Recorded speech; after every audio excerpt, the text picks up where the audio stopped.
Olá, hoje estamos aqui com a Selenê Cavalcante. Ela trabalhou como analista de sistemas da Cobra Computadores, empresa que produziu computadores no Brasil na década de 80. Quem vai entrevistar ela comigo é a professora Maria Cláudia Emer, co-host do Emílias Podcast e coordenadora do projeto Emílias Armação em Bits. Tudo bem, Maria Cláudia? Tudo bem, Adolfo.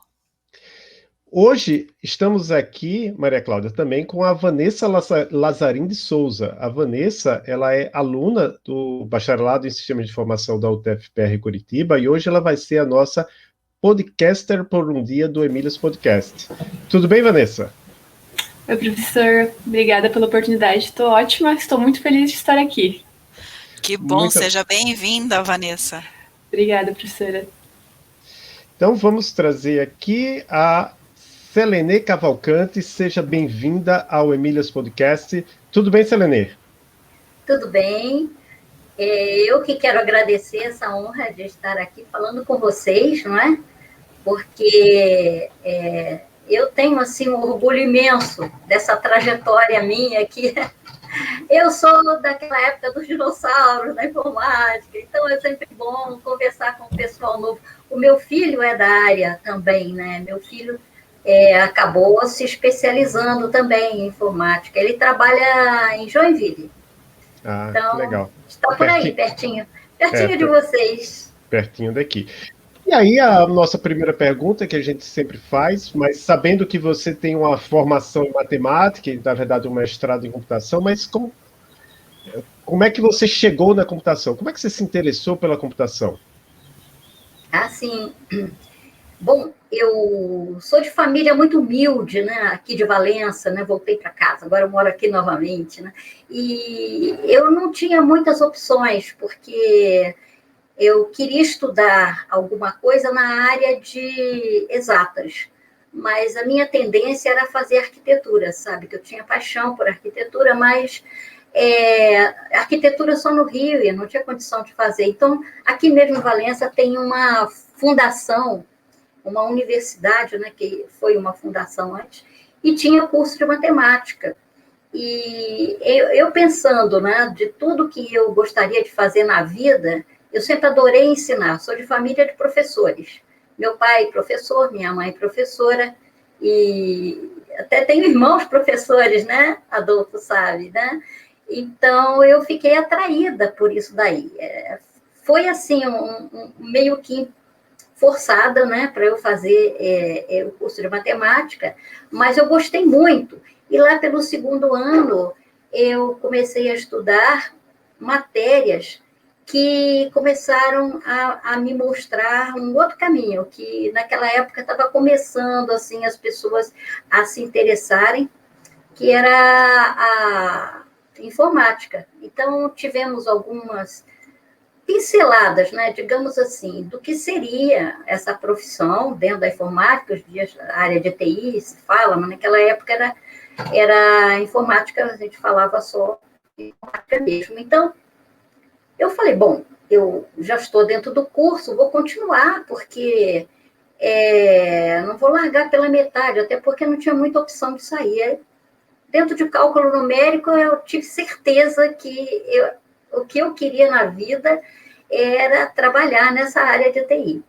Tinha certeza. Então, eu fui fazer testes, né, para a COP, entrei em processo seletivo e, por um milagre, fui aprovada, porque eu era muito fraca, sabe? Mas, mesmo assim, eu consegui entrar lá e comecei a fazer o mestrado lá, na COP, na área de sistemas de informação. E depois, de algum tempo, consegui também, através de uma seleção, ir para São Paulo. Mas aí já é outra história, foi trabalhar lá no Projeto G10. Mas a sua pergunta se resumia a isso, né? Como é que eu fui chegar a essa questão da informática? Foi dentro da matemática mesmo, e através das aulas de cálculo numérico. E assim me interessei, e foi a melhor coisa que eu fiz. Não sei se isso responde a tua pergunta, né? Porque aí depois tem muitos caminhos, né, que eu fui seguindo, né? Então, Então, acho que fica um pouco até na próxima pergunta que a gente faz, né? A nossa próxima pergunta é como foi a sua formação na área, então?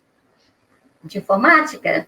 Isso, na área de informática. Então, depois das aulas de cálculo numérico, foi quando nossa, isso aqui é a coisa mais maravilhosa do mundo. Eu fiquei, assim, apaixonada. E naquela época, aqui pertinho, em Volta Redonda, tinha um computador 360 da IBM.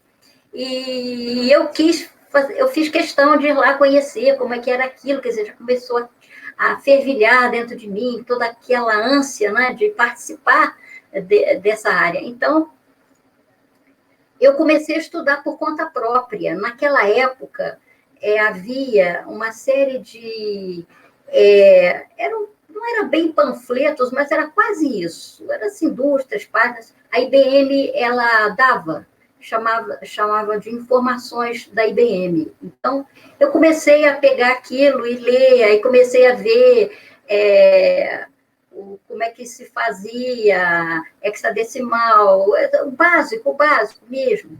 E comecei a estudar, e sozinha, e por um milagre eu fui lá para a seleção na COP, na maior cara de pau desse mundo, saindo do fim de mundo, que é Valença, eu fui lá. E por um milagre eu fui aceita no programa, né?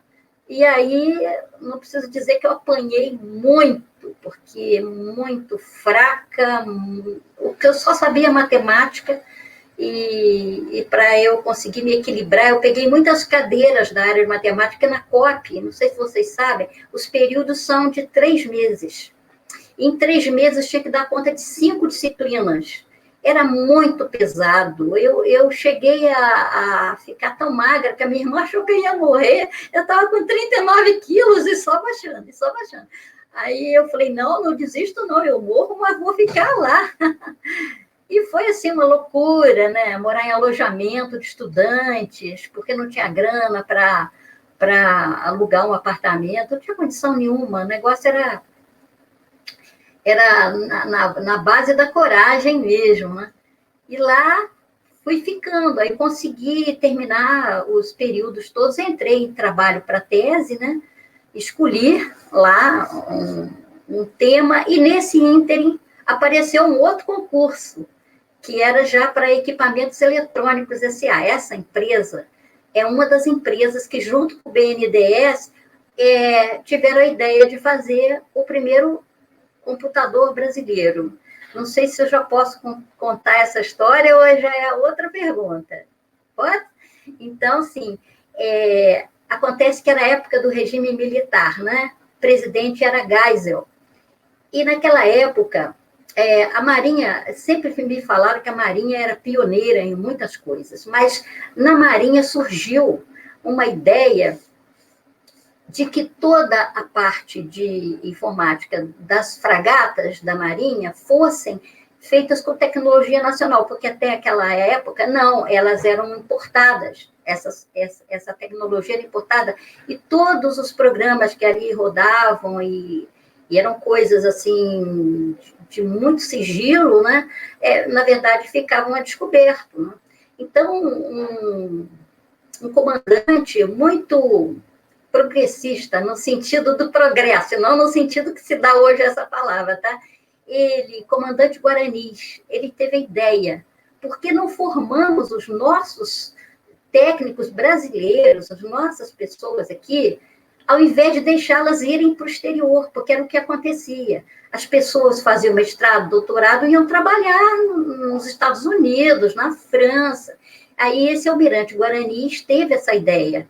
Então, ele conseguiu, junto ao então governo Geisel, né, que se desse essa oportunidade de formar esse corpo de técnicos na área que não tínhamos no Brasil. Não tínhamos, tínhamos assim, na área de educação, né? Lógico, eu assisti aulas de pessoas que eram da área de informática, mas que não praticavam a informática em si dentro dos equipamentos que a gente faz hoje em dia, né? Hoje em dia a gente faz mais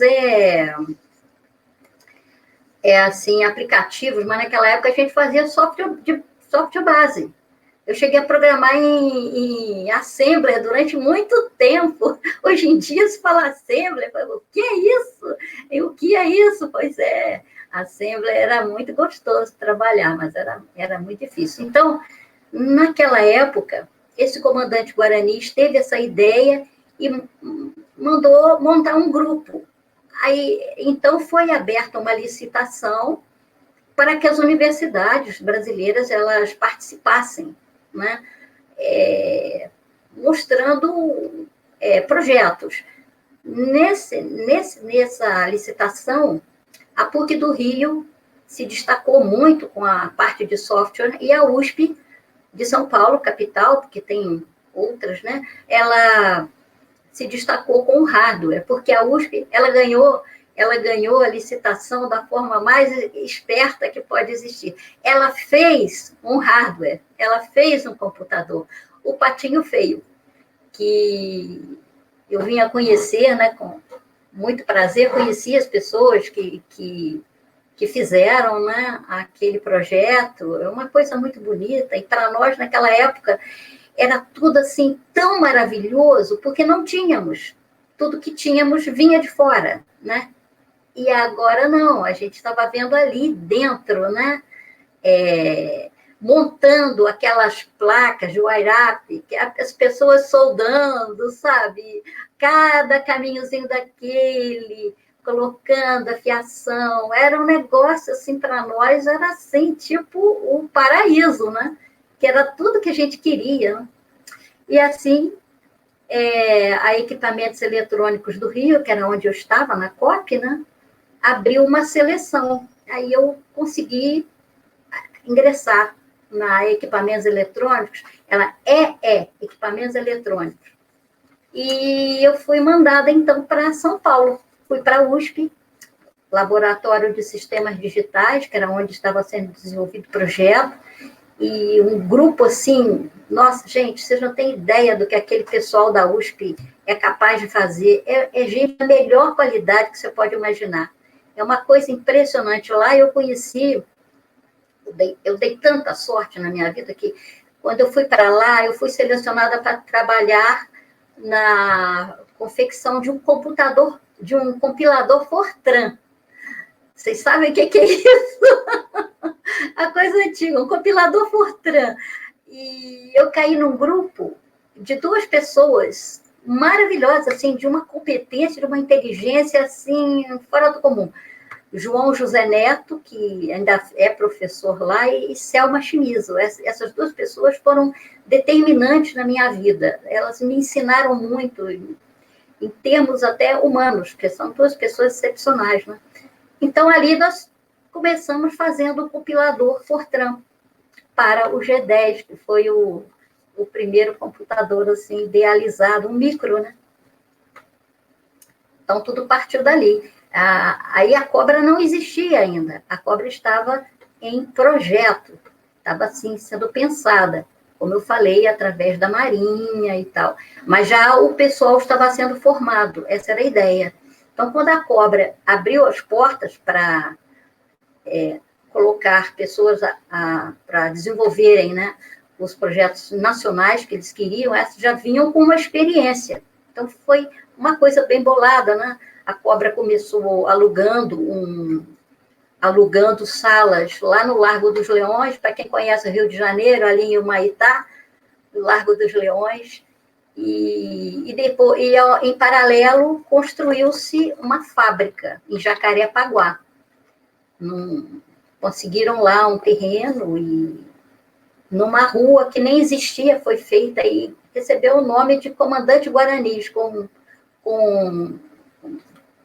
muita propriedade, porque partiu dele, né, essa ideia, que a gente sabia, eu acho que uma ideia não parte só de uma pessoa, mas foi ele quem levou à frente, né.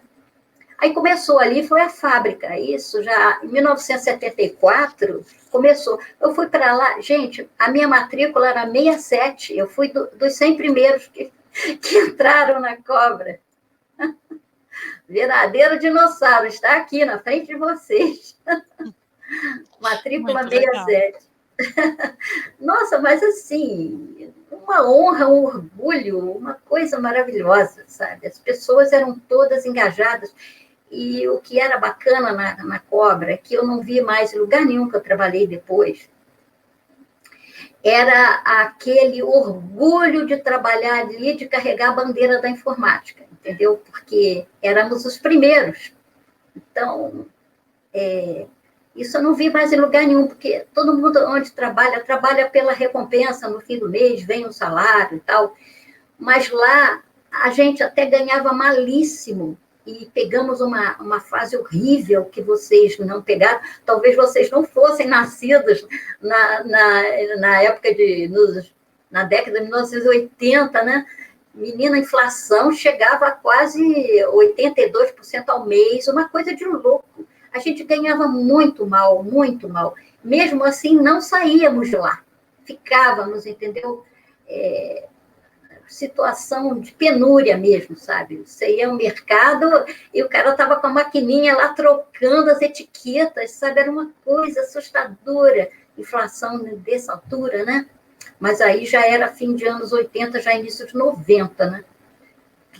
Quando o Fernando Collor de Mello foi eleito e ele deu uma paulada na cabeça da cobra, a gente falava isso, porque anos antes, foi em 1983, eu acho, gente, vocês me põem o freio, que eu começo a falar, não paro não, hein? É que a gente gosta de ouvir a história também, então estamos aqui ouvindo. Mas...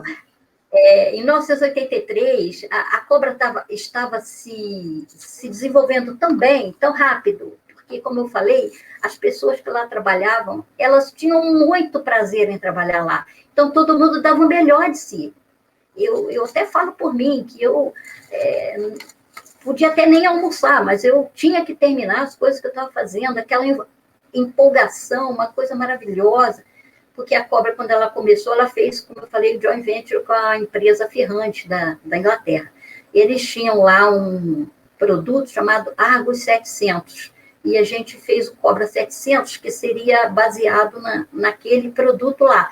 Só que o mercado não estava muito propício para aquele nível de máquina. A gente acabou fazendo, desculpa falar, né? A empresa fez outra parceria já com uma empresa americana, Sycor. Daí a gente começou a desenvolver a linha 400 da Cobra. Aí sim, já era uma linha mais econômica, assim, em termos não só de preço, como também tamanho, né? Porque os computadores eram muito grandes. Eu trabalhei, quando eu entrei na Cobra, nós tínhamos unidade de fita magnética. Isso a gente vê em filmes antigos, aquelas fitas rodando, né? Aquilo ficou em filme mesmo. Aí a gente começou a desenvolver essa linha 400, que era já na faixa de micro, mas foi ali em 1983, quando a Cobra estava fazendo muito sucesso com esses produtos, já mais para microcomputador, né? Aí o Geisel, ele assinou uma lei que passou no Congresso, obviamente, ele era o presidente, ele foi lá e assinou, que teríamos, então, uma reserva de mercado. Então, porque até então era tudo importado, a gente não tinha chance nenhuma no mercado. Você colocava um computador nacional, as pessoas sempre olhavam com olhos assim, é coisa brasileira, não sei não. Até hoje ainda tem um pouco isso, né? Desse complexo de vira-lata, como diria Nelson Rodrigues, né? Pessoa, isso é produto nacional, não sei não. Então, foi feita essa lei, que instituiu a reserva de mercado. Então, a Cobra tinha uma fatia de quase que 17% do mercado. Porém, o seguinte, instituiu-se o similar nacional. Se nós estivéssemos desenvolvendo um produto que fosse com as características A, B, C e D, e alguma empresa nacional precisasse comprar, principalmente as estatais, elas teriam que comprar da Cobra. Essa era a questão da reserva de mercado similar nacional. Porém, havia muitos segmentos que a gente não alcançava e não poderia alcançar. Como é que iríamos competir com Estados Unidos, França, né? Inglaterra, próprio Reino Unido, né? Tanto que começou fornecendo tecnologia para nós, né?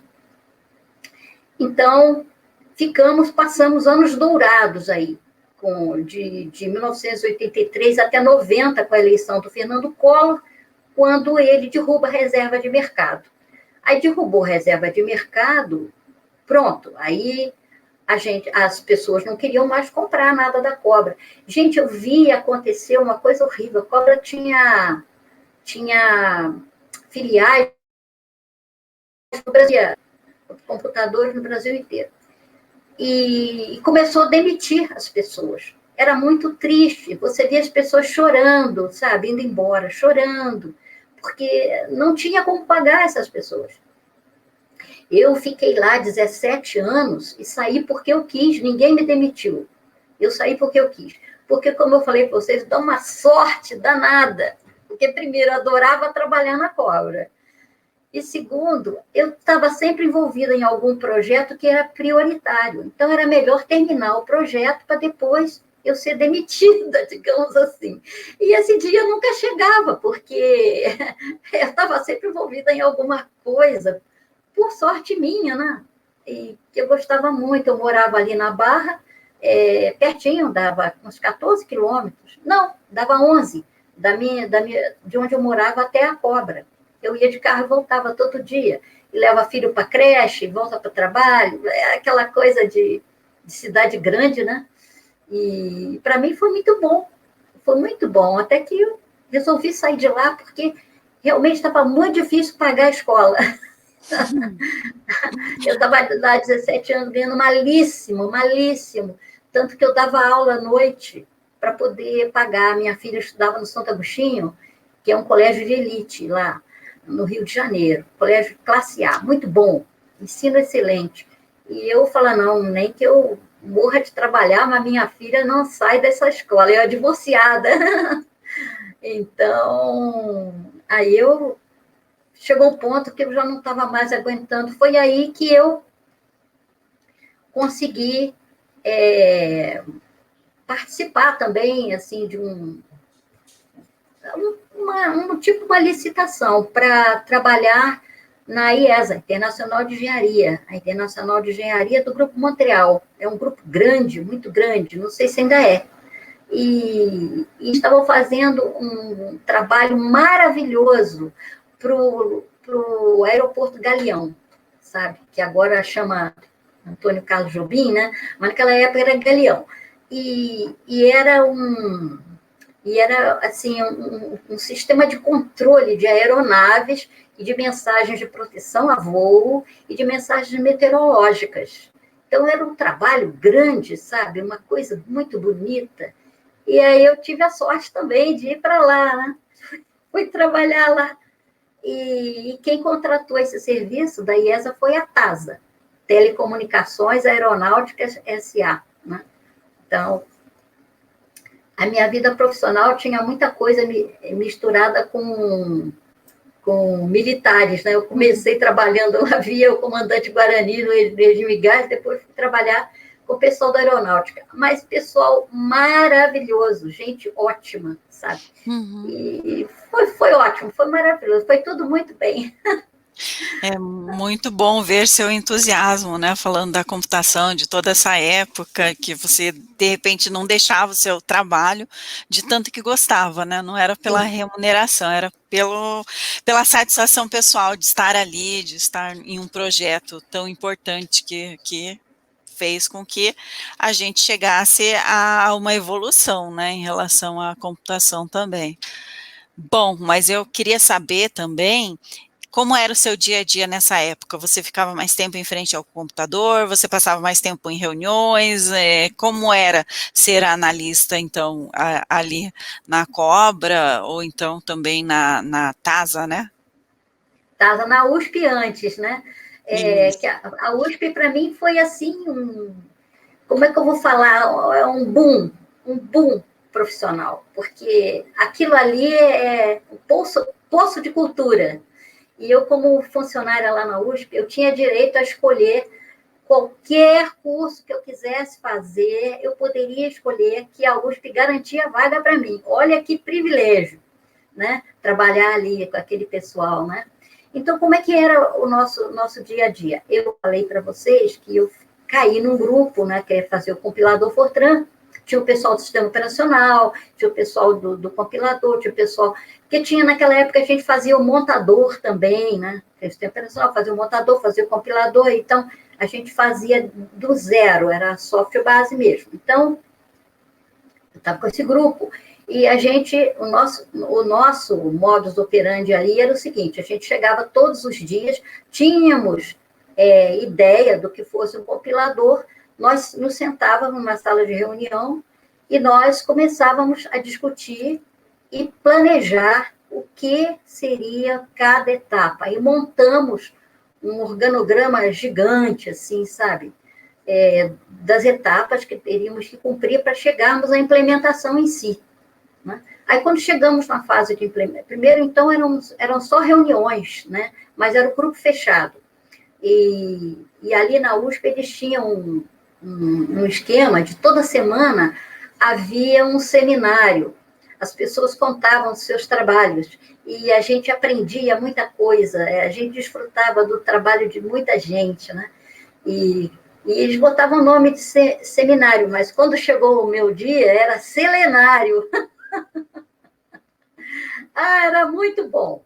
Então, a gente primeiro fazia aquele planejamento todo, porque nós não tínhamos de onde pegar nada. A gente começava tudo do zero.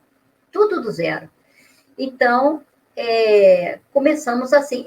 Fizemos em Assembly, a gente vai falar para vocês. Aí trabalhamos em Assembly e tal, e montamos ali.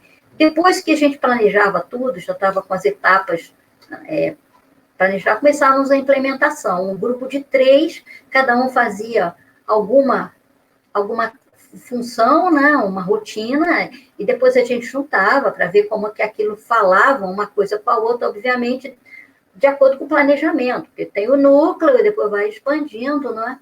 Não era ainda Unix-like, quer dizer, não tinham camadas, a gente fazia as coisas e eram interdependentes, né?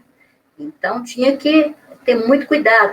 E a gente, depois que a gente implementava e via que funcionava aquela rotina, a gente se juntava para ver agora como é que vamos incorporar uma coisa na outra e fazer os testes, né? E íamos fazendo teste e evoluindo, né? Porque como nós tínhamos começado do zero, a primeira coisa que tínhamos que fazer era captar captar o que a pessoa digitou. Então, tínhamos que separar o que era branco, do que era dígito, do que era alfabeto, que era letra e tal. A gente fazia primeiro essa parte. Montava aquilo e via o que fazia sentido. Análise léxica, sintática, semântica. A gente fazia cada etapa. Então, era do zero mesmo, gente. Era uma coisa tão linda. Do zero. Você via aquilo funcionando, sabe? Assim, crescendo devagar, né? Para que depois um usuário fosse pegar o compilador, o programa, o Fortran, né? A linguagem, e fosse implementar um programa em Fortran usando o que nós tínhamos feito para que aquilo funcionasse. Inclusive, nós fazíamos também carta sintática. Todo o nosso trabalho estava tudo documentado. Era carta sintática. Hoje em dia nem se fala nisso mais, né? Porque nós fazíamos essas análises todas, léxica, sintática e semântica. Era assim. Na Cobra não foi diferente, porque a Cobra ela entrou nessa linha de micro, né? Porque ela viu que a função dela seria mais gratificante em termos financeiros se ela trabalhasse na parte micro, porque naquela época existia diferença entre grande porte, médio porte, pequeno porte. Depois isso ficou muito difícil de você separar, porque os processadores ficaram muito poderosos e um computador que você falaria antigamente, né, no meu tempo lá de pequeno porte, hoje em dia, com o processador que tem, não faz nem sentido, né? A gente trabalhou com 8080 da Intel, negócio pequenininho, né? Máquinas de 8 bits, é um negócio inacreditável. Eu penso hoje como é que eu sobrevivi, porque era muito difícil você conseguir fazer essas coisas com tão pouco recurso, né? Então, na Cobra era assim, mas na Cobra, já o interesse era mercado, já havia uma outra filosofia. Então, era tudo muito separado. Então, tinha um grupo que trabalhava com, por exemplo, processamento de dados na parte de compilação, outros trabalhavam na parte de sistema operacional, outros trabalhavam em transmissão de dados. Os grupos eram bem separados. A gente fazia lá software de janelas, depois apareceu o Windows, né? Mas a gente fazia lá janelas também, né? Era tudo muito primordial. Então, era a mesma coisa. Faziam grupos, que eram grupos... as pessoas não escolhiam grupos, não. A gerência escolhia de acordo com suas necessidades, porque havia um grupo de marketing, isso não tinha na USP, porque lá o objetivo não era o mercado. Quando eu fui para a Cobra, não. Aí tinha o grupo de marketing e o grupo via o mercado, o que o mercado queria, levava isso para os gerentes separavam as pessoas que iam trabalhar naquele projeto, e assim era feito. Então, a gente começou fazendo um Unix-like, que foi chamado de SOX, software da linha X. A gente chamava de X porque era Unix. Era Unix-like, na verdade. Né? Aí começamos a fazer, aí diferente, já o software já era em camadas, as camadas se comunicavam com as outras, então era muito fácil manutenção, você só mexia na camada, porque a interface era bem definida. Então, não havia dificuldade alguma em você fazer modificações, né? Então, foi um avanço. No meu caso, foi um avanço. Eu vinha lá dos primórdios. Então, muito bom. E era assim. Aí o marketing vendia o produto antes da gente até começar. Era uma loucura, tinha que virar, sabe? Sábado, domingo, trabalhando. Eu cansei de trabalhar Natal, Ano Novo, sabe? Eu trabalhava, porque tinha que entregar, tinha prazo. E daquela venda dependiam nossos salários. Nós queríamos que aquilo ficasse pronto e que fosse muito bem aceito pelo mercado, né? Então, tínhamos também um grupo de testes.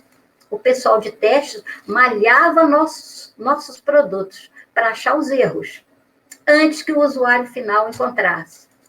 Então, aí, muitas vezes, vinham para a gente, ordem de serviço, olha, tem que mexer aí, isso não ficou bom, aí o desempenho está ruim, aí comparava com outros, faziam benchmark, né? Comparamos com o fabricante tal, e o dele está melhor, está com desempenho melhor, vamos mexer aí. E era assim que funcionava. Muito pouco, era menos prancheta e mais atividade. É legal, Seleni. É muito legal escutar alguém que estava nesse trajeto tão grande da computação brasileira. A gente também sempre pergunta aqui no podcast como que foi o seu percurso como mulher dentro da sua área, como que você percebeu dificuldades dentro da escola, dentro do trabalho, tanto na academia quanto nas empresas, Seleni. Pois é, meu bem, não vi nenhuma dificuldade em nada. Aliás, eu vou lhe falar que não faz parte da minha personalidade ver dificuldade em nada. Eu não tenho medo de nada, eu sou uma pessoa meio louca, eu acho que eu não tenho medo de coisa nenhuma. Tudo para mim é factível, sabe? Veio para fazer, é para fazer. Então, a minha trajetória, como eu falei, eu comecei a estudar matemática, na minha turma, tinha quase que meio a meio, mulheres e homens, porque ali nós estávamos interessados em ser na área de educação, nós estaríamos, teoricamente, nos preparando para ensinar, né? Eu cheguei a fazer isso durante 3 anos, eu adorei ensinar.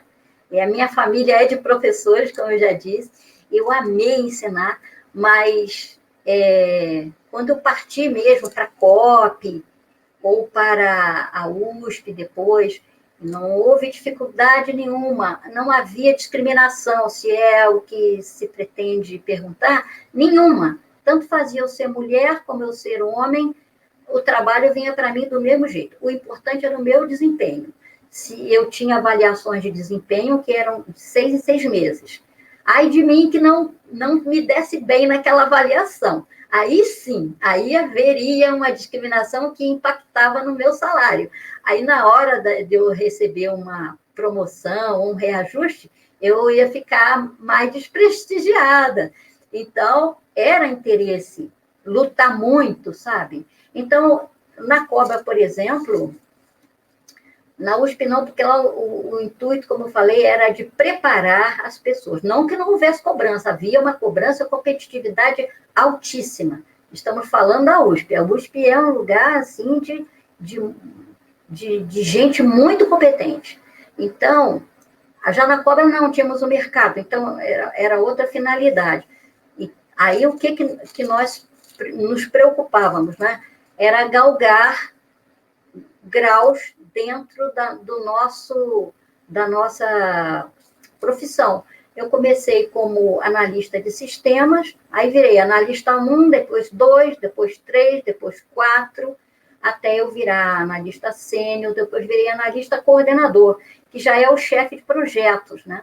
Aquela pessoa que ela define o projeto, estuda o projeto e debate aquilo com o grupo de trabalho, mas é ela quem controla, né? Ela é normalmente uma pessoa com muita experiência, era o meu caso, já tinha passado pela USP 3 anos, mais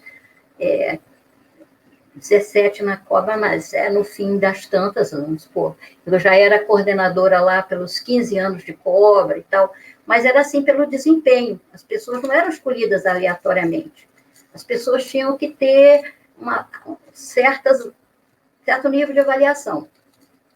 E essa questão da meritocracia sempre impactou muito a minha vida, sabe? Porque mais tarde eu fui para o serviço público, através de um concurso, que já foi o meu fim de carreira, digamos assim, né? Por onde me aposentei aí, mas a meritocracia já não existia, sabe? Já era questão política, e aquilo me incomodava de tal maneira que a minha vida inteira foi lutando para ser melhor, para fazer o melhor trabalho que eu pudesse. E foi difícil para mim, porque eu sou mãe de 2 filhos. Né? Quando a minha primeira filha nasceu, ela nasceu em 77, eu estava há pouco tempo lá, trabalhando lá na Cobra, era dificílimo. Eu tinha 1 hora de almoço, ela entrava na escola às 7 da manhã, eu corria para o trabalho, lá passava cartão. Então, você passava o cartão, marcava a hora que você entrou. Meio-dia, hora de almoço, de meio-dia 1. Passava o cartão, ia correndo, pegava na escola, levava para casa, engolia qualquer coisa, voltava para o trabalho. É lógico que não dava tempo, porque Rio de Janeiro é Rio de Janeiro. Então, o que eu fazia? Banco de horas. Aí, num dia, eu gastava 15 minutos a mais no almoço, outro dia gastava um pouco mais, ficava até mais tarde, entendeu? Mas essa foi a minha dificuldade como mulher, porque eu fui mãe. E mãe é uma atividade, digamos assim, atividade, né? Para mim é um privilégio, que eu adoro ser mãe, mas é incompatível com um trabalho, a não ser que você trabalhe em casa, mas a dedicação de uma mãe a seu filho, né? E o trabalho que exige você um grau muito forte de dedicação também, atrapalham bastante. Muitas promoções eu perdi por causa disso. Na minha avaliação dizia, você desempenhou muito bem seu trabalho, porém, você tem horários. Eu tinha que pegar a minha filha na escola, sabe? Eu tinha que levar. Depois veio meu filho, aí meu filho na creche. Aí, como ele entrava às 7 da manhã, e eu entrava às 8, eu ficava com 1 hora todo dia sobrando. Eu pegava na hora do almoço, corria, pegava a criança, levava para casa, era assim. E era eu sozinha, porque até meu filho brinca comigo, mãe, você fala como fosse mãe solteira, mas os maridos que eu tive, eu casei 2 vezes, né? A segunda vez casei com um profissional de informática, achei que ia dar tudo certo. Meu primeiro marido era médico, aí era muito difícil, ele não entendia metade do que ele dizia e ele também não entendia o meu lado. Mas quando eu me casei com um colega, falei, agora está tudo resolvido, né? Não, menina, não estava. Não estava, porque ele achava que não é trabalho de homem, ainda era desse tempo, Manauara. Achava que trabalho de homem não inclui cuidar da criança. Então, era eu, para lá e para cá, para lá e para cá. Mas deu tudo certo. Eu também nunca abri mão de cuidar dos meus filhos, então era uma coisa assim que era tipo beco sem saída, né? Era cachorro vai entrar do rabo. Eu não queria abrir mão e era muito difícil, né? Mas foi só o perrengue que eu passei, gente. Dentro do trabalho, não. Nenhuma discriminação. Todas as vezes que eu fui promovida, foi por mérito mesmo. Eu tinha outros colegas ali também sendo avaliados, depois o gerente normalmente, ele ia lá olhar quem é que teve as melhores avaliações, dali escolhia quem iria ser promovido. E eu cheguei ao topo, que eu cheguei a analista coordenadora. Então, tanto que quando eu fui para trabalhar no aeroporto, eu já fui nessa condição. Eu era tipo chefe de grupo. Era bom e era mal, porque o pessoal me odiava. Me odiava, porque na Cobra eles me conheciam. Eu estava lá há muito tempo, aí tinha feito amizade. Mas quando eu fui para uma outra empresa, talvez eu tenha pego o lugar de alguém que queria esse lugar, né? Era um lugar cobiçado. Então, aconteceram algumas coisas, mas não foi por eu ser mulher, nem por nada disso, foi porque, vou falar uma palavra feia aqui, gente, inveja existe, tá? Existe inveja, e a pessoa, quando ela tem esse defeito, que eu acho que é um defeito, que você pode ter, assim, vontade de ser como o outro, mas você ser invejoso para derrubar o outro também, aí isso eu já acho que é um defeito muito grave. Eu passei por isso, sabe? Porque eu estava numa situação privilegiada, mas ninguém viu que eu já estava há 20 anos na profissão, trabalhando, feito uma pessoa dedicada. Então, mas como mulher, não. Como mãe, também não. Só nas avaliações, porque aí não tinha jeito. Eu não podia virar à noite mais. Eu acho muito legal que você traga como foi a sua rotina como uma mulher na computação e sendo mãe, porque eu tenho certeza que muitas mulheres na computação compartilham disso e muitas vezes a jornada da mulher é dupla e tripla e a gente está aí para transformar isso e dividir, né, o trabalho de criação dos filhos, que é dos dois pais, e a gente está aí nessa mudança, lógico, né? Claro. No meu tempo ainda era pior. Porque hoje eu vejo homens passando na rua com criança no colo. No meu tempo, os homens tinham vergonha de pegar a criança, a mãe que tinha que carregar. Aí você tinha com aquela bolsa pendurada, criança pendurada, sabe? Era um negócio terrível. Graças a Deus que não é mais assim. Porque já foi. Às vezes eu vejo uma pessoa reclamando, mas meu marido não está me ajudando. Eu falei, não diga isso, seu marido não tem que te ajudar, ele tem que dividir com você, porque vocês estão dividindo uma vida, uma família. Então, não é que ele te ajude, não é obrigação da mulher fazer certas coisas. Então, isso eu nunca assumi, que eu era obrigada a fazer, porque eu era mulher. Eu já tinha esse pensamento, porque eu fui criada no meio de 7 irmãos.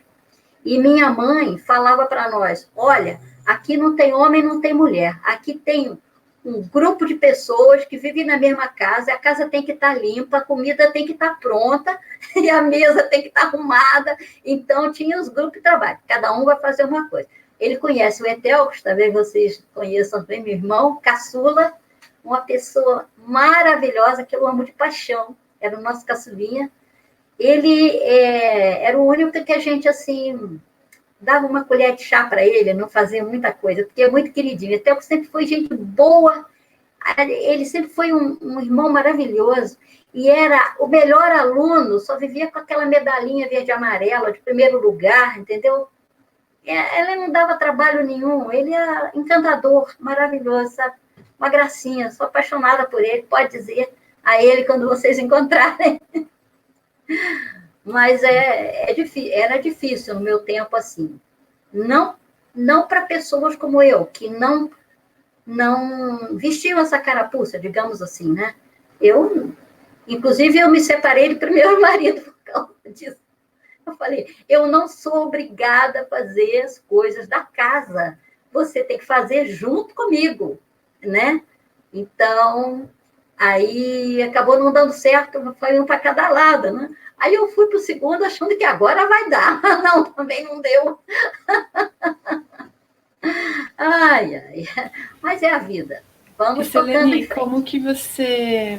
Como que você vê diferenças entre contexto dentro da computação para mulheres em relação à representação, participação, especialmente participação das mulheres ao longo dos últimos anos, lá na sua época e agora?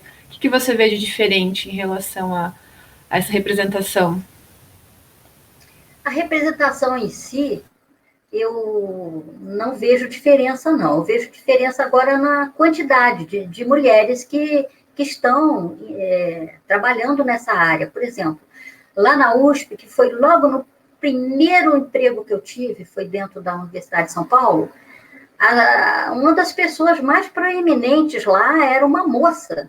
Essa moça chamava-se Maria Alice, eu não lembro mais sobre o nome dela, mas essa moça, que ela é como se organizasse os trabalhos das equipes, e eram muitas pessoas, muitas, e ela ali era proeminente. Então, eu não senti isso, de jeito nenhum. Eu fui sentir diferenças quando eu fui para o serviço público. Aí é que eu vi que havia grandes diferenças, inclusive entre homens e mulheres, porque, bom, foi a minha experiência, pode ser que isso não aconteça mais, mas o tempo que eu trabalhei, que foi até 2011, foi de 98 a 2011, que eu fiquei no serviço público, eu saí porque comecei a ficar doente, porque eu vinha acompanhando um esquema de meritocracia e que eu via que no serviço público é importante, mas não é determinante.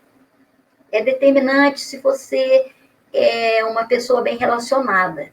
E eu não faço gênero eu sou bem relacionada porque eu tenho simpatia pelas pessoas, eu trabalho com as pessoas, mas nessa área de usar as pessoas, vou dizer puxar saco mesmo, sabe? Nunca fui. Então, quando você não é bem relacionado, aí você começa a sofrer discriminações, sim. Mas isso eu estou falando do serviço público. Apesar de eu ter trabalhado num lugar ótimo, mas eu percebia dos outros. Não acontecia comigo, mas eu via com os demais, entendeu? Agora, as mulheres na computação ou em quaisquer áreas, eu vejo que hoje em dia tem muito mais mulheres do que existia naquela época. Olha, por exemplo, por isso que eu acho que aparecem mais agora do que apareciam antes, não porque elas se sentissem inferiorizadas, talvez até acontecesse, mas é que eram pessoas que eram criadas para serem mães de família, ficarem dentro de casa. Não sei se isso é melhor ou é pior, porque eu não passei pela experiência, mas muita gente falava, meu sonho é ter uma casa, família, filhos e tal. Eu falei, eu quero a casa, quero a família e quero a minha profissão. Então, eu já parti desse pressuposto, que não negociaria isso. Eu vi gente que não, mas, por exemplo, na COP, nós éramos 53 alunos na turma que eu entrei. Só tinham 2 mulheres. 2. As 2 terminaram o mestrado. Ali, dos homens, no primeiro trimestre, metade saiu fora. Mas nós, as 2 mulheres, ficamos até o fim e defendemos nossa tese, sabe? Fizemos tudo que tinha que fazer.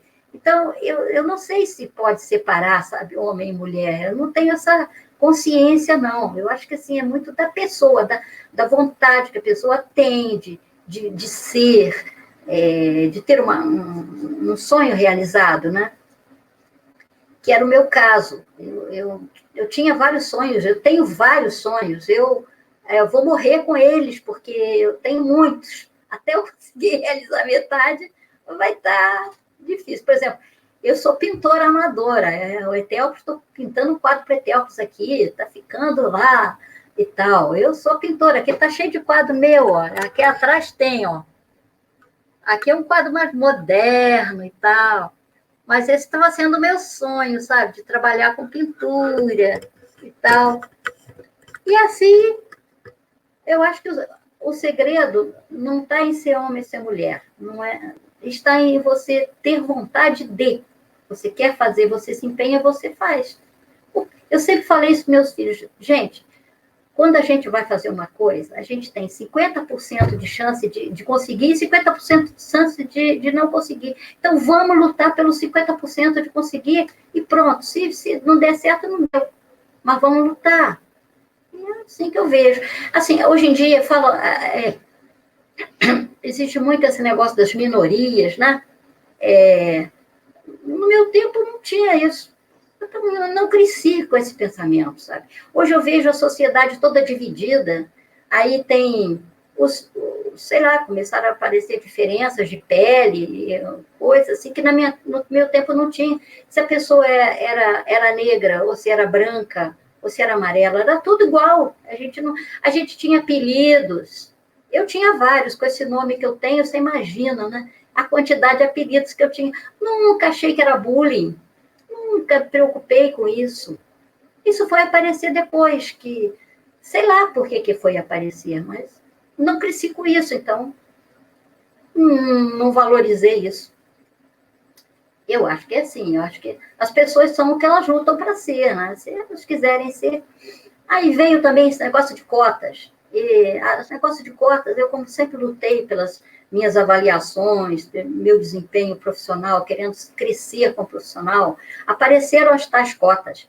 E quando eu fiz concurso para o serviço público, é muito difícil, eu fiz para auditor fiscal.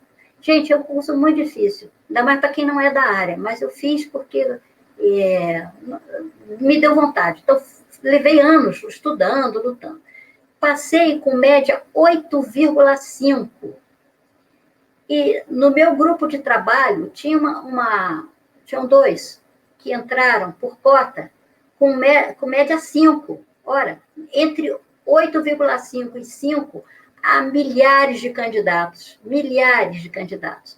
E essa pessoa, na hora que foi trabalhar, ela é tão incompetente, e vivia pendurada nos outros, entendeu? Me ajuda aqui, me ajuda ali, porque tem que ter uma base para você exercer uma profissão, né? Você não pode chegar do nada e querer ser.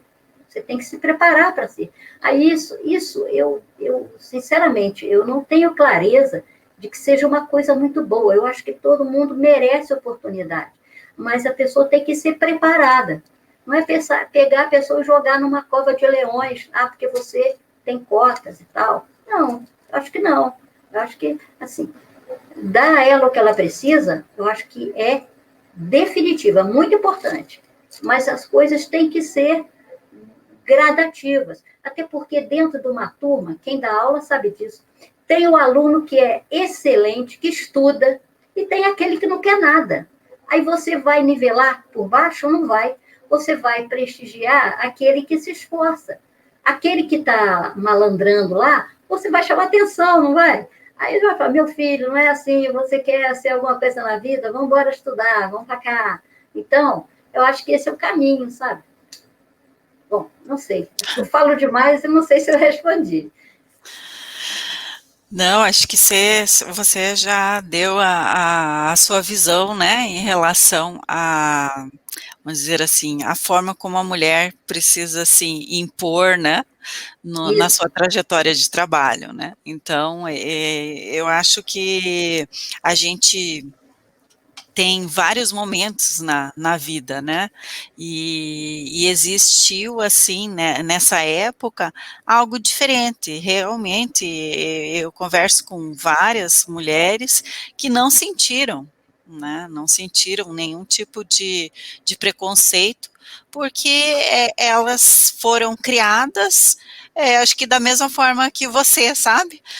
Todos na casa são um grupo de pessoas, e esse grupo de pessoas precisa se mexer, né? Cada um tem uma atividade. Então, quer dizer, é muito legal ver que nessa época a sua mãe já tinha toda essa noção, né? De que não era para separar as pessoas ali, né? É verdade. Né? E a minha mãe tinha outra coisa que eu muito achava sábio. Maravilhosa, muito sábia. Ela falava assim, Muito a gente sábio. sentava à mesa para comer, aí sempre tinha aquela carinha de nojo, isso eu não quero, fazer umas verduras, sabe? Aí minha mãe falava, não quer comer, não coma, levante-se e saia, porque quem está com fome, come. Então, e é uma coisa, lá em casa era assim, a comida era até 1h da tarde. Porque 1h da tarde minha mãe usava a mesa, que era uma mesa bem grande, onde a gente almoçava, jantava e tal, para dar aulas. Chegavam os alunos dela. Então, a mesa tinha que estar liberada. Quem comeu, comeu. Quem não comeu, vai comer lá no fogão e libera a sala. Não tinha esse negócio de passar a mão, sabe? Igual eu vejo hoje a pessoa, meu filho, meu Deus, não quer comer, vou comprar um danoninho para ver se vai, eu vou comprar não sei o quê. No meu tempo disso não, a comida está aqui, trata de comer. E não tinha nem condições, muitas vezes, né, de ficar pensando em outras coisas, a comida é essa e acabou, né, não tem como, vou comprar danoninho era lá, de vez em quando, devia ser o presente de Natal. Isso, iogurte, menina, uma vez me deram de presente um iogurte, coisa que a gente compra agora, bandejas e bandejas, né? Aí me deram um iogurte lá, eu achei maravilhoso aquilo, né? Mas a gente não tinha mesmo não, sabe? Cidade pequena, e Valença, se hoje em dia a Valença é, assim, digamos, atrasada, graças a Deus, que eu gosto de cidade assim, que parou no tempo, que tudo que progride muito, fica muito grande, fica complicado, sabe? Eu prefiro assim. Então, naquela época, muito mais razão. Eu cresci no pós-guerra, então as pessoas vieram de uma época de muita escassez. Nós crescemos, não tínhamos aparelho de TV em casa, nós não tínhamos geladeira. A minha mãe punha alguma coisa que estragasse, tipo carne, na janela, porque Valença é um lugar frio, deixava na janela, bem no alto, né, onde animais não poderiam ir, e ali ficava, passava a noite, para no dia seguinte cozinhar para nós e tal. Então, não tinha luxo nenhum, não. Aí, às vezes, eu vejo pessoas cheia de direitos, né? E nenhum dever, né? Cheia de direitos. Porque isso, que aquilo. Meu Deus do céu. A minha avó é que estava certa. A minha avó falava, vai encarar um tanque de roupa que isso passa. A minha avó falava isso, eu achava abominável, sabe? Tá vendo? Na época você não gostava. Nunca encarei um tanque de roupa, não. Que isso, que loucura é essa? Mas eu lavei muita roupa, mas assim, vai encarar. Mas assim, era a praticidade de quem... Minha avó cresceu numa fazenda. Sim. Minha avó era da época dos escravos, ainda, né? Então, a visão dela era outra. Era prática, né? Era prática. É prática. Mas, assim como a minha mãe. Está com fome, come. Não está com fome, sai. Deixa comida para quem quer. Ninguém deixava de comer, não, hein? Então, eu digo o seguinte, pelo que a gente conversou e ficou sabendo aqui de você, nessa época em que você estava na Cobra ou em outra empresa, você não participou de nenhum grupo de apoio para mulheres, assim, na computação? Não existia isso naquela época? Ou já existia? Não existia. Na Cobra, nós tínhamos uma associação de empregados. Eu participava. Eu sempre gostei de participar de grupos de colegas. Aí tínhamos uma associação, chamava AEC, Associação de Empregados da Cobra. Ali a gente se juntava para tentar ver benefícios para os empregados. Eu era de uma comissão pró-creche, porque naquela época vigia uma lei que uma empresa que tivesse mais de 30 mulheres em idade fértil deveria ter uma creche. Só que a empresa não tinha condição nenhuma de ter uma creche, mas a gente estava ali lutando por aquilo, a gente fazia... Eu sou de um grupo que fez teatro, depois coral, a nossa associação era, assim, sempre para benefício dos empregados, mas não tínhamos esse problema de pessoas deprimidas, mulheres abandonadas ou colocadas como a deriva porque eram mulheres. Não, isso nunca existiu. Nunca. Nunca vi isso, nem na Cobra, nem na USP, nem na IESA. Eu não vi isso na TASA, não vi nada disso. E a TASA era da aeronáutica. Eu vi a hierarquia lá, porque eles têm restaurantes para oficiais e restaurante para os demais, né? Então, eu, como tinha nível superior e tal, era convidada a comer com os oficiais. Eu nunca quis. Eu sempre quis comer lá com a ralé mesmo, porque eu sou contra a discriminação. Sempre fui. Então, não é que o regime militar é assim. Eles têm patentes. Aí tem o que é tem maior patente que o outro. Eles têm aquelas regras todas. E eu falei, não, eu agradeci lá, o coronel me chamou, está convidada, me deu tickets para almoçar. Eu falei, coronel, eu agradeço imensamente, mas eu vou almoçar lá junto com os outros colegas, porque eu me sinto mal. A comida era ótima, não tinha problema, não. Era bandejão. Sim. Mas qual o problema de bandejão? Olha, se eu contar para vocês que quando eu estava na COP, uma vez a gente almoçava no bandejão da engenharia, que era o mais barato. Naquela época era três, sei lá o que era cruzeiro. Era muito barato. Cruzeiro, cruzado. Era antes do cruzado. Antes do Sarney. Era cruzeiro. Achei uma barata andando no meu prato. Eu botei o bandejão lá, a barata passou. Você sabe o que eu fiz? Eu tirei a barata e comi. Porque se eu não comesse aquela comida, eu ia comer o quê? Não tinha mais nada. Aí, tirei a barata, tirei onde ela passou, né? Que eu vi, porque essa barata já poderia ter passeado a bandeja inteira. Mas eu tirei onde ela estava e comi. Ela já podia estar junto com a comida ali, ó, desaparecida. Poderia. Aí eu comecei a ter medo do feijão, menina. Vinha o feijão. O feijão é mais perigoso. Eu fazia um escrutínio, aquele feijão me enchia tudo com medo. Sei lá, mas para ver como você é prática, você aprendeu a ser prática com a sua mãe. Eu penso assim, não tem jeito, o remediado está, pronto. Verdade. Vamos para frente, o negócio é ir para frente. É isso aí, acho que a Vanessa tem outra questão, né, Vanessa? Só comentar que é muito melhor achar a barata inteira do que metade dela, né? Seguindo aqui, Selene, a gente estava pensando aqui, quem que te inspirou ao longo da sua carreira, da sua trajetória? Alguma mulher te inspirou? Quem que foram suas figuras de referência? Nenhuma. Olha, nenhuma. Porque, como eu lhe falei, na minha casa, 7 irmãos. Aquela dificuldade muito grande, né? Meu pai começava a trabalhar às 5 da manhã, acabava às 11 da noite. Meu pai trabalhava feito louco. E ele fazia uma horta gigante. E a gente comia do bom e do melhor e não sabia. Né? Então, a minha mãe, coitada, 7 filhos, cuidando de tudo. Mais minha avó, meu avô, minhas tias moravam todos na mesma casa com a gente.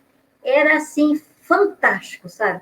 Acho que devo muito do meu jeito de ser, assim, otimista a esse tipo de convívio, porque eu convivia com outras gerações e todo mundo ali, um empurrava o outro para frente. Mas não havia, assim, uma figura que fosse uma figura inspiradora. Sim, a minha mãe trabalhava muito, mas eu não queria ser como ela, por exemplo. Eu não queria ser uma mulher criando filhos e dando aulas esporádicas. Minha mãe era professora, mas não podia sair de casa para trabalhar. Quem ia olhar 7 crianças? Não tinha como, né? Naquela época não tinha creche, não. Então, eu cresci assim, sem ídolos. Meus ídolos eram os Beatles, mas os Beatles não tinham nada a ver com informática. Eu adorava os Beatles, tudo de bom. E aí, quando eu fui para a faculdade, mesma coisa, não havia nenhuma figura feminina ou masculina que eu admirasse, não. Eu era muito focada em mim mesma, no que eu tinha potencial para fazer. E a minha vida foi sempre toda assim. Um desafio aqui, outro ali, eu focando naquilo, é isso que eu quero. Eu não olhei se tem alguém que está, sei lá, como fosse uma pessoa que destacasse. Não, nunca. Até hoje, se você perguntar, tem alguma mulher que você se espelha nela? Não, não tem. Eu não me espelho em ninguém. Eu admiro muitas mulheres, mas muitas, e muitos homens também. Eu acho que tem milhões de pessoas maravilhosas nesse mundo. Mas eu não me inspiro em ninguém, eu não quero ser como ninguém, sabe? Você pode falar, nossa, mas que coisa mais antipática, você acha que você já é o máximo. Não, não é nada disso. Eu quero ser eu mesma. É uma coisa que eu brigo muito na minha família, é que eu quero dar minha opinião e não quero retaliação por dar minha opinião. E muitas vezes a pessoa não concorda com você, e hoje em dia tudo vira polêmica. Eu já deixei de me comunicar com alguns amigos por causa disso, porque eu quero ser eu mesma, eu quero falar o que eu penso, eu não quero agredir ninguém, eu não quero que ninguém seja como eu, mas eu também não quero ser como ninguém, entendeu? Eu só quero que a pessoa entenda que essa é a minha posição, que isso não está ferindo ninguém, é só um direito que eu acho que eu tenho. E hoje em dia isso é complicado. Por isso que eu não tenho, assim, uma pessoa que vai dizer que essa pessoa é... Porque as pessoas são um conjunto de tantas coisas, as inteligências são tantas, né? Em tantas áreas, que seria até injusto eu falar, eu prefiro fulano a Beltrano, sabe? Porque eu acho assim, prefiro fulano, Beltrano, Cicrano, tá? Que essa monte de gente que traz coisas boas, né? Que você pode aproveitar. É isso que eu penso. Hoje em dia, como eu estou muito focada em pintura, eu sempre fui apaixonada pelos impressionistas. Eu adoro essa parte da arte. Mas se você me perguntar qual é o melhor deles, eu vou te dizer, não sei, porque são todos maravilhosos, cada um com sua característica, né? E são todos diferentes, apesar da mesma escola de pintura, são todos diferentes, né? Uhum. Então, eu acho que seria injusto destacar alguém. Aí eu não destaco ninguém. E eu sigo assim, tentando Certo, então. eu melhorar como pessoa, isso sim. Muito bem. Então, agora vamos passar um pouco do seu otimismo também, né? Uma mensagem motivadora para as meninas e mulheres aí que estão pensando em seguir carreira na área da computação. O que você diria para elas, hein? Eu diria, meninas e meninos, vocês todos, e agora estão falando de meninas, porque aqui são as Emílias, não tenham medo de nada, não tenham medo de nada, sabe? Tudo o que é difícil na vida é o que a gente não sabe. Quando a gente aprende, a gente vê que era muito fácil e que a gente, por medo, a gente não se deu a oportunidade de evoluir. Então, eu diria, não tenham medo de nada, sigam em frente. Os sonhos têm que ser perseguidos, sempre, sabe? Uns demoram mais a acontecer, outros são rápido, mas o importante é dedicação. Nada pode tirar você do seu foco quando você quer uma coisa boa, vamos dizer assim, né? Então, não tenham medo, pode ser um degrau de cada vez, pode ser até que não saia do degrau, mas não volte, vá em frente, aproveita, a vida é muito boa, a vida é para ser vivida, não é para você ficar escondido, ninguém é melhor que ninguém, na minha opinião, não tem isso. Não tem, fulano é muito melhor que eu. Não, não é. O fulano pode estar se destacando numa certa área, mas não é que ele é melhor, ele está se destacando naquela área, apenas isso. Então, sem limite, vamos em frente. Selene, é sensacional ver os seus níveis de energia, é inspirador de verdade. Com uma carreira tão longa, tão prolífica na computação. Fico muito feliz de estar compartilhando com você esse momento. Agora a gente tem um momento em que você pode fazer indicações de conteúdos que você goste, algum livro, filme, série, podcast, quadrinho, que tem a ver com a computação ou não, mas que você acha que é interessante que os nossos ouvintes conheçam. Bom, então eu vou começar falando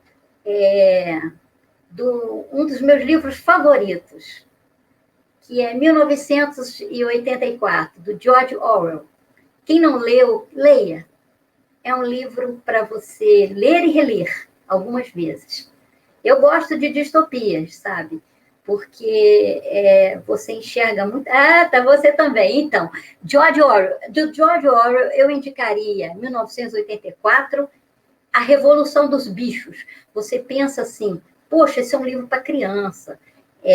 Não, esse livro é de uma profundidade que ninguém imagina. É um livro maravilhoso. É para ser lido também várias vezes. Não sei se vocês tiveram oportunidade de ver. Outro livro também que eu indicaria é O Admirável Mundo Novo, do Aldous Huxley. É um livro também maravilhoso. Também é uma distopia. Eu falei que eu gosto, né? Então, eu gosto muito de livros filosóficos, de um modo geral, assim. Eu já li livros que mudaram minha vida. Eu gosto muito do Milan Kundera. Também tem muitos brasileiros que eu gosto. Estou, por acaso, falando só de estrangeiros, mas eu gosto muito do Milan Kundera. Um livro dele que mexeu muito comigo foi A Insustentável Leveza do Ser. Eu li esse livro, mexeu comigo, sabe? Esse livro, para mim, virou... assim, eu li e reli esse livro mais tarde, já com mais maturidade, entendendo a Primavera de Praga, essas coisas. Então... Eu gosto desse tipo de livro. Livro que é para você aprender e pensar, para você crescer como ser humano. Tal. Mas, assim, eu leio qualquer coisa. Na minha juventude, eu li muito Machado de Assis, como toda menina. Eu estudei em colégio de freiras. A gente lia esses escritores, né? Clássicos, né? Mas, hoje em dia... eu já estou com outra perspectiva, né? Mas um dos meus favoritos são esses daí. 1984, para mim, está no topo, assim, sabe? Junto com esses outros que eu citei. Gosto muito de todos os livros que você citou. Li todos e gosto muito de todos eles. Inclusive, meu irmão, que também é da área... São ótimos. Meu irmão também é da área da informática, tem 18 aninhos, está terminando o técnico integrado dele. E eu fiz ele ler 1984. Falei, você tem que ler alguma coisa. Se você vai ler alguma coisa, leia 1984. É ótimo mesmo. Eu acho que eu já li 3 vezes. Eu agora tenho o audiolivro, né, dele. Aí o meu sobrinho, que viaja muito, eu falei assim para ele, vai escutando, olha, olho na estrada, mas vai ouvindo o 1984, que é muito bom. Aí ele foi. Pois é. Eu tenho uma indicação nessa vibe de utopia que você colocou, Celine, de uma autora chamada Octavia Butler. Ela é uma autora, foi uma mulher negra da década de 70, os livros dela foram ficar famosos mais recentemente. Kindred é um livro maravilhoso que mistura romance histórico e sci-fi e viagem no tempo. É ótimo. Eu vou anotar, vou querer. Tem em português ou está só em inglês? Tem em português, sim. Tem várias em português. E tem uma trilogia muito boa dela também, que o primeiro livro se chama Despertar. Mas o nome da trilogia é diferente, eu não lembro. Mas Despertar é o primeiro livro. O Despertar, ele entra mais no sci-fi do que o Kindred. O Kindred tem uma perspectiva mais crítica da escravidão. Ela é uma mulher que viaja no tempo e volta para a época da escravidão. É bem interessante, bem interessante. E eu também tenho outras 2 indicações que eu anotei aqui para fazer no podcast. Num trabalho recente que eu fiz, eu comecei a ler o livro da Carolina Criado Pérez, chamado Invisible Woman. Ainda não tem uma edição em português dele, mas é um livro que fala sobre o viés de dados, né, nos dados computacionais que nós temos, e de como eles privilegiam homens em relação a várias áreas. Ela cita vários dados, é um livro incrível. Eu usei num trabalho que eu fiz recentemente na disciplina de projeto de integração, que inclusive eu seguirei no meu TCC falando de engenharia de computação. Fico muito feliz de estar aqui no Emílias. Sim, e uma última indicação que eu gostaria de fazer é de relembrar que a gente está gravando aqui em junho e a gente está no mês do orgulho LGBT. Então eu anotei uma indicação LGBT para fazer, que é a série chamada Special, que é sobre um jovem gay com paralisia cerebral e ele procurando viver a vida de forma independente. E são episódios bem curtinhos, menos de 20 minutos cada, e é muito legal porque coloca a gente, né, como testemunha da perspectiva de pessoas que, em geral, a gente não compartilha a realidade, né? Eu gosto muito disso, de expandir, eu também, né? Eu também gosto. Aprender sempre é bom. E a melhor coisa é você vivenciar aquilo ali. Né? Que você, quando vivencia a coisa, toma pé da coisa, se mergulha naquele universo. Né? Aí você compreende a coisa. Eu estava fazendo paralelo lá, gente, temos direitos. Aí a empresa falou, não temos dinheiro. Aí o gerente mostrou as contas da empresa, a empresa falida. Não temos dinheiro, então o que adianta você ter direitos e querer que a empresa te dê isso, aquilo outro? Não tinha como. Isso foi muito importante para mim, sabe? Porque eu falei, foi a primeira vez que eu mudei de lado para pensar. Eu vou pensar do lado do empregador e não do empregado. O empregador também tem suas dificuldades. Aí eu mudei para o lado dele e falei, meu Deus do céu, o cara está desesperado com essas contas vencendo e não pode pagar fornecedor.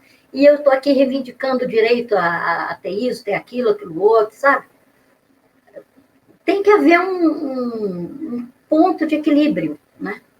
Mas por isso que é muito bom saber o universo daquele lá. É a única forma de você entender. Eu também adoro mergulhar nesses universos. Já anotei aqui, viu? Special. Está anotado aqui.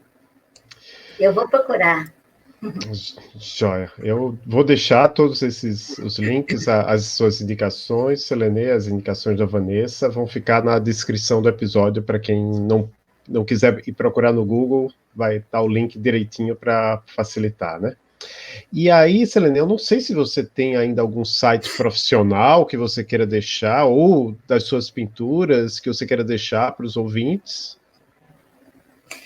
Não, eu não participo, não. Em Juiz de Fora, quando eu morei lá, eu até participava, eu visitava um ateliê de um artista que eu gosto muito, Marcelo Casale. Eu visitava o ateliê dele, acompanhava as obras dele, Ramon Brandão também, Carlos Bracher, são artistas de lá, locais. Mas depois eu perdi o contato. Quando eu vim para cá, já tem quase 4 anos, aqui eu já estou em outro universo, aqui eu me dedico a outras coisas, sabe?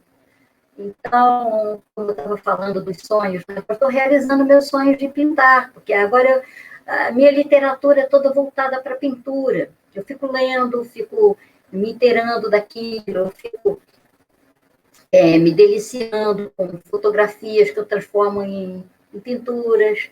Né? Então, eu mudei meu foco para outras coisas. Parei de acompanhar o ateliê, por exemplo. Então, mas assim, tem ótimos artistas lá em Juiz de Fora, mas eu não sigo ninguém. Não sigo ninguém.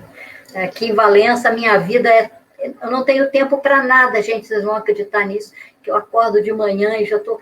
Eu agora sou jardineira, eu cuido de jardim, uma coisa que me dá um prazer imenso.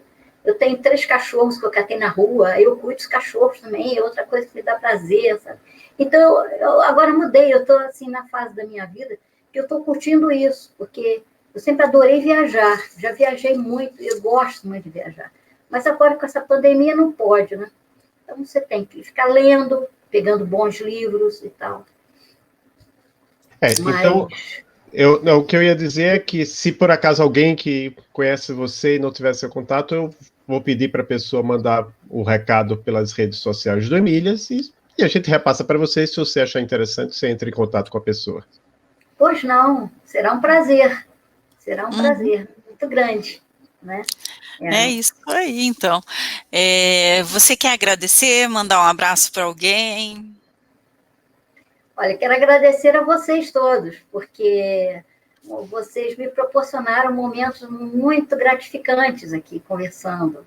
Eu adorei conhecer vocês, nem que seja só nas fotografias, mas gostei muito. Eu agradeço a vocês, de todo o coração.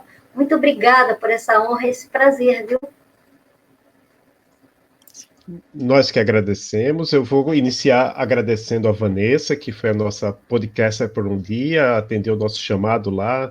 Eu não me lembro se foi, no seu caso, Vanessa, foi pelo Twitter ou foi pelo formulário que eu mandei pelo e-mail? Você me mandou um formulário, mas a gente tinha conversado sobre Emílias um tempo atrás. Eu acho que eu tô aí no radar dos professores quando fala gênero e computação ali no DAIF. Certo, e aí, muito obrigado, espero que você tenha gostado da experiência, a gente não te preparou muito, mas adorei! Que vocês são pessoas de gerações diferentes, né, e para a gente é muito, muito legal permitir esse contato, né, a Vanessa acho que está terminando, né, o curso. Estou me formando, estou quase me formando. Joia. E aí eu passo a palavra para a professora Maria Cláudia para ela terminar o episódio. É isso, né? Muito bom também ter vocês aqui, conhecer a Seleni, conhecer a Vanessa, não, né? A Vanessa eu já conheci. Conhecida antiga, né, prof? Eu fiquei pensando no Seleni, se eu tinha acertado, eu acho que não, né? Selene. Selene, né? Assim, eu aceito, porque meu nome é tão complicado que eu sempre tenho que falar 2 vezes no mínimo para alguém. Então, tá ótimo. Pode ser. Tá ok, então.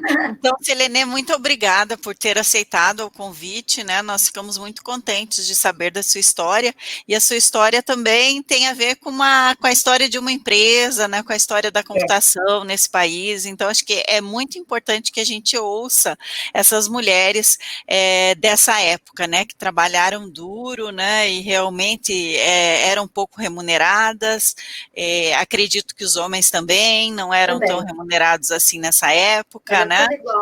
Todo mundo igual, então eu acho que é muito de suar a camisa mesmo e colocar aquilo à frente de tudo para fazer acontecer, né?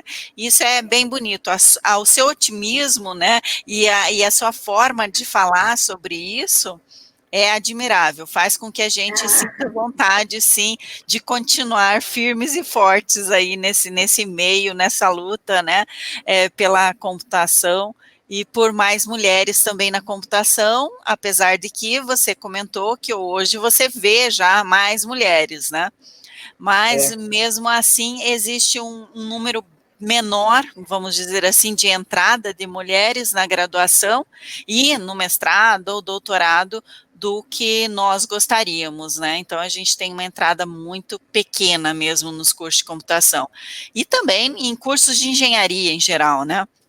Então, a nossa luta não é só pela computação, mas pela engenharia, pelas ciências, né, que as mulheres estejam lá e buscando seus espaços, né, e também fazendo acontecer nesse país, né, mudando a história. Isso. Muito obrigada. E obrigada, Vanessa, também, por ter participado. Muito bom ter você aqui, Vanessa. Vanessa obrigada, também já participou como voluntária no Emílias um tempo atrás, né? Mas aí não deu muito certo, assim, os horários, coisa e tal, mas, estamos aí. Correrias de sempre. Participar. Obrigada, Dolph, obrigada, professora Maria Cláudia, obrigada, Selene. E mulheres em todos os lugares. Todos os lugares. E se vocês precisarem de alguma coisa que, porventura, eu possa oferecer, estou à disposição, sempre. Porque eu tenho aqui um arsenal de coisas, eu tenho até listagem de computador. Eu vou fazer um museu. Olha, dá para fazer uma exposição, então, para as meninas aí, para mostrar, né, como que era. Era assim, quando se imprimia uma foto, por exemplo, né, um retrato, uma pessoa, era com letrinhas. Negrito aqui, negrito ali, claro aqui, claro ali, mas eram letrinhas, eram números. Então, era assim que desenhava. E quando eu trabalhei na minha tese de mestrado, era computação gráfica, que eu sempre fui ligada a desenho, sempre. Eu adoro computação gráfica. E eu trabalhei nisso aí, ainda era com esse negócio aí. a gente tinha deck de cartão perfurado. Gente, Muito é uma legal. loucura. É muito legal. É isso. Mas olha, muito obrigada por tudo. Adorei estar com vocês, adorei mesmo. Muito Muito obrigado. obrigada. Obrigado, Selene. E nós nos despedimos agora dos nossos ouvintes. Até o próximo episódio.